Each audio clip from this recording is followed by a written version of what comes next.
morning, students. So what we're going to do today is you are going to make predictions from scatter plots. So here is how I approach these problems. So first what I want to do is I want to look at what's going on with the scatter plot. So as I can see, they're kind of going in a negative way, and all the points could be in this area. So if I were you, I would get a highlighter tool, or if you're doing it on your app, then just kind of use your brain and highlight. So this is the area where most of my points are. Okay, so that's visually what I'm looking at. So now the problem's asking me what's going to happen if x is equal to 7. So I'm going to go to where x is 7, which would be right here in between 6 and 8.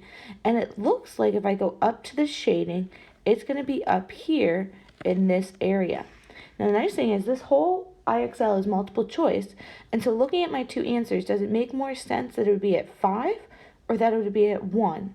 And I hope that you agree with me that 5 is in my shaded region. I mean, it's at the very bottom, but it's there, while 1 is the whole way down here, and clearly there are no points down here. So 5 is your better answer.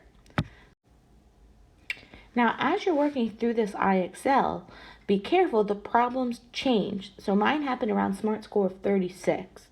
So I'm going to approach this problem the same way. I'm going to highlight where my points are, so they're in this general area. So I'm visualizing this is what's going on.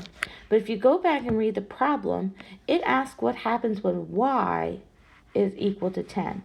So then it switches from x to y, or maybe yours will start off with y, I'm not sure.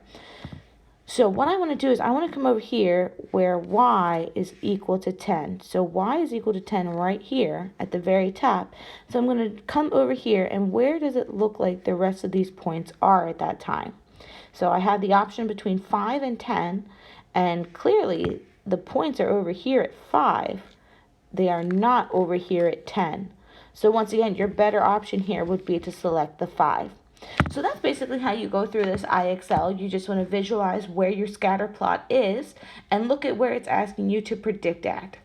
The answers aren't exact, but you want to make sure that you pick the better option. So it's always a 50-50 shot. I do not recommend going through and just guessing. Make sure you are looking at the graph and actually predicting what you think the better point will be.